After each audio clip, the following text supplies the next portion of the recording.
नमस्कार। आपका स्वागत है ज्ञान एक खोज में। आज हम जानेंगे तीर्थों का तीर्थ नैमिषारण्य। यह लखनऊ से लगभग 90 किलोमीटर दूर एक तपस्थली है, तपभूमि है, जहाँ 88,000 ऋषियों ने एक साथ तपस्या की थी भगवान का आह्वान करने के लिए।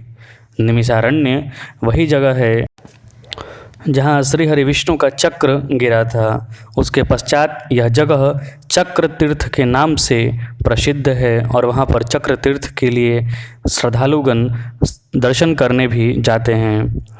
इस जगह की सबसे बड़ी खासियत है कि यह बहुत सारे आख्यान हैं, बहुत सारी कथाएं हैं, जिसके आधार पर ऐसा मत है कि विश्वास है कि इस जगह को तीर्थों का राजा अर्थात तीर्थ राज भी कहा जाता है। इसे सारे तीर्थ बार बार और नैमिषारण्य एक बार। निमिषा जंगल है यहाँ पर, आप उसको तोड़ेंगे नैमिषारण्य तो निमिष जोड़ अरण्य, अरण्य मतलब जंगल होता है। यह इसका जिक्र महाभारत में भी आया है, रामायण में भी आया है, बहुत बार बारंबार आया है, शिव पुराण में, विष्णु पुराण में, और इसका जिक्र कूर्म पुराण में भी आया है। आइए जानते हैं एक वृहद चर्चा। नैमिषारण्य का विवरण कूर्म पुराण में भी मिलता है, जिसमें यह वर्णित है कि नैमिषारण्य तीनों लोकों में प्रसिद्ध है। इदं त्रैलोक्यम विख्यातम तीर्थम नैमिष उत्तमम महादेवम प्रियकरम महापातक नाशनम। वहीं श्रीदेवी भागवतम में लिखा गया है कि नैमिषारण्य और पुष्कर तीर्थ सर्वश्रेष्ठ तीर्थों में शुमार है। ऐसा कहा जाता है कि सतयुग में जो तीर्थ माना जाता था सबसे बड़ा तीर्थ वो नैमिषारण्य था, जो त्रेता युग में माना जाता था वो पुष्कर, द्वापर युग में जो सबसे बड़ा तीर्थ था वो था जहाँ पर युद्ध हुआ था कुरुक्षेत्र, और जो कलयुग का सर्वश्रेष्ठ तीर्थ माना जाता है वह है गंगा। तो सतयुग के इस तीर्थ स्थान की ज़रूर घूम जाइए, दर्शन कीजिए, आशीर्वाद प्राप्त कीजिए। पुराने ग्रंथों में वर्णित है कि निमिष जो जंगल था वह पांचाल नरेश, पांचाल राजा और कौशल किंगडम, जो कि कौशल जिसे राम जी का जो राज्य कहा जाता था, दोनों के बीच में उपस्थित था। यह These Panchala and Kosala belonged from 5th century BC। ये जो 16 महाजनपदा जो पहले माने जाते थे उन्हीं में से ये दोनों आते हैं, पांचाल और कौशल। यहाँ पर ऋषि शौनक का जिक्र आता है, ऋषि दधीची का जिक्र आता है, उग्रश्रवा सौती का जिक्र आता है। यहाँ पर लगभग जितने भी तपस्वी हुए सबका यहाँ पर कनेक्शन कुछ न कुछ यहाँ मिलता है।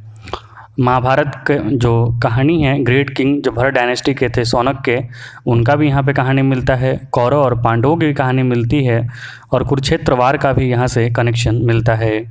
The name of Nimish forest और नैमिषारण्य इज मेंशन्ड, ये रामायण में भी वर्णित है युद्ध कांड में। युद्ध कांड का जो छठा भाग है वहाँ पर वर्णित है, जहाँ की लौ और कुश जो भगवान राम के पुत्र थे वो इसी वन में वाल्मीकि के साथ पले बढ़े थे।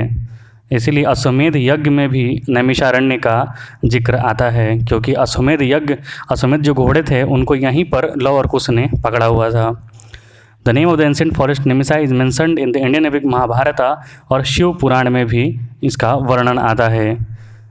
नैमिष फॉरेस्ट जो है वो गोमती नदी, जिसे कि आदि गंगा के नाम से भी जाना जाता है, यह सीतापुर डिस्ट्रिक्ट, जो कि सीतापुर जिला उत्तर प्रदेश में है, लखनऊ से लगभग 90 किलोमीटर दूर यह उपस्थित है। यह जगह ये देखिए सामने आपको जो दिख रहा है ये तीर्थ चक्र है, मतलब कि चक्र का, जहाँ पर भगवान विष्णु का चक्र गिरा था उसका यह तीर्थ है।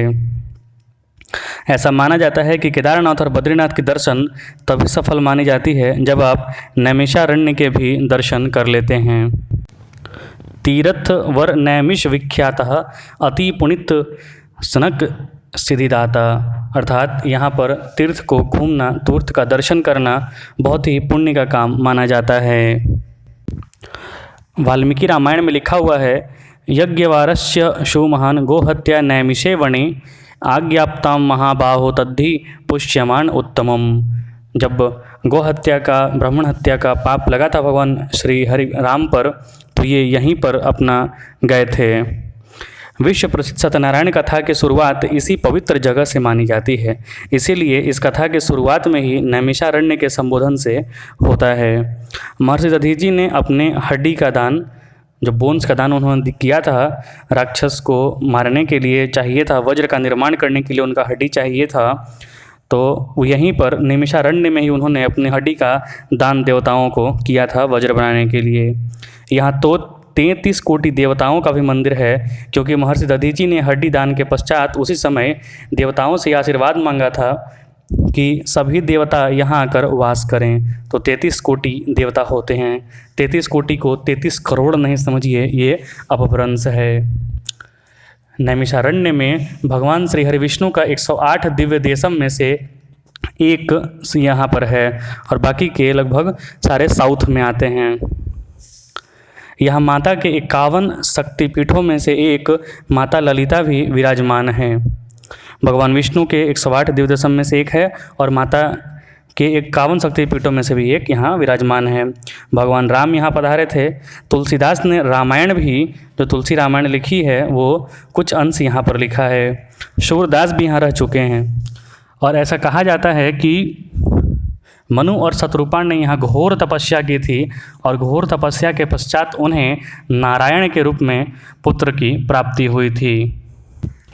कहा जाता है कि वेद व्यास ने महाभारत भी यहीं लिखा था, और जितने भी वेद का निर्माण हुआ, चारों वेद, ऋग्वेद, यजुर्वेद, सामवेद, अथर्ववेद और 18 पुराण, ये सारे पुराण शास्त्र 6 शास्त्र हुए, सांख्य, योग, वेदांत, न्याय, मीमांसा और वैशेषिक, इनका भी रचना यहीं पर हुआ था। इनके रचयिता ने यहीं पर आके लिखा था। तो ये नैमिषारण्य बहुत ही अद्भुत जगह है, अद्भुत दर्शनीय स्थल है। कहा जाता है कि इस भूमि को स्वयं व्यक्त भी माना जाता है, अर्थात आप जाएंगे तो इस भूमि पर ये अपने आप को स्वयं व्यक्त कर देगा। आपको ऐसा महसूस होगा कि आपने कुछ अद्भुत चीज़ का दर्शन किया है।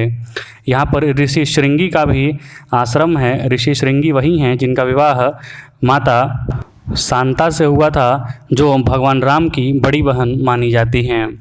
यहीं पर व्यास गद्दी है। यहीं पर जितने भी व्यास पीठ के जो आते हैं, जो प्रवचन करते हैं, वो लोग यहाँ आके आशीर्वाद लेते हैं। यहाँ ये जो एरिया है, ये जो जगह है, वो गोमती नदी के किनारे स्थित है। गोमती नदी को आदि गंगा भी कहा जाता है। यहाँ मनु और शत्रुपा का मंदिर भी उपस्थित है। नीमसर जगह कहा जाता है इसे।